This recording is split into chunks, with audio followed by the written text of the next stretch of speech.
Here you can see the start of a workout I did today for my chest. The goal was to do some bodybuilding chest work while still getting in some practice on bench press for powerlifting.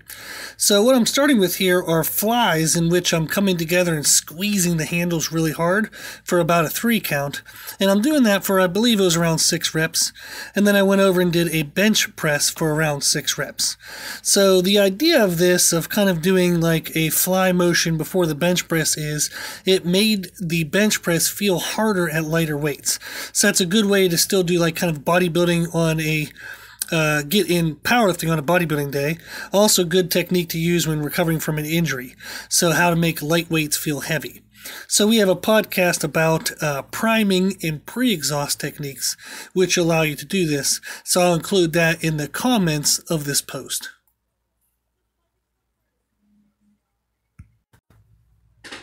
So here you can see the continuation of that first set. So I did the flies, now moving into bench pressing. And on the bench press, I have reverse bands. Those are the red bands connected to the top of the bench. They lessen the weight at the bottom when my chest is most involved, and they allow the weight to still be heavy at the top when my triceps are most involved. So since I did a chest fly to pre-exhaust my chest in the bench press would be the weakest position, so the weakest muscle involved. So rather than limiting my tricep involvement to just the chest strength, the bands allow me to still maximally train my triceps as well. So it's a really cool technique to still get maximum ability or maximum stimulus in both the chest and the triceps, regardless of if the chest is already pre-fatigued. So reverse band benching is really helpful.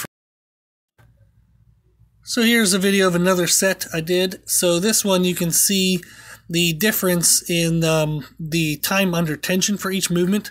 So both movements are actually done for about 6 reps. However, the chest flies are done for around, I think, like 30-40 seconds, and the bench press would be probably around maybe 10 seconds. So the change in time under tension allows for a change in the stimulus in the chest.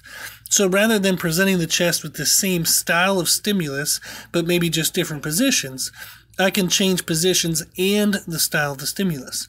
So this allows you to kind of mix up more stimulus factors on the muscle and allow you to get more muscular damage out of that muscle and out of the work you're doing. So we have a podcast about various time under tensions and their benefits. So I'll include that link as well in the comments to make sure you learn how to mix in various time under tensions to get the best results for your work. So here again, you'll see the bench press followed by, which is what's after the flies. So this isn't a good example of what to do when you're not supposed to 1 rep max on a bench press.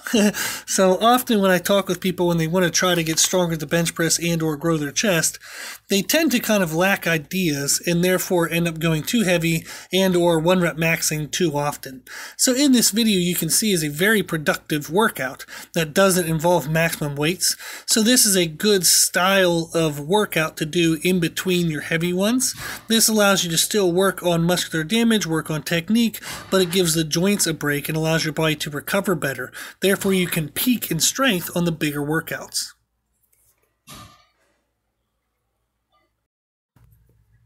Here's a weird technique I use as a transitional exercise. So on this, I'm on the Smith machine, and I'm actually trying to squeeze my hands together. So I'm grabbing the bar very hard and trying to crush the bar, trying to bring my hands to each other. So I'm doing that on the way up to get a maximal squeeze on the inside edge of my chest, and you can see the inside edge firing pretty well.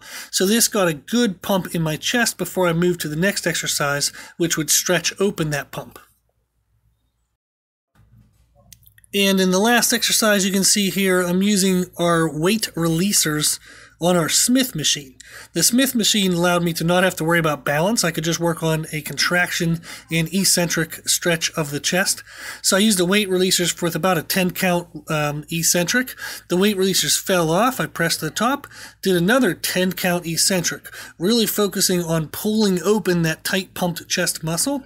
And then I finished with 10 kind of partial chest squeeze reps and then finally racked the bar. So it was a 10 count eccentric followed by a lighter 10 count eccentric followed by 10 reps.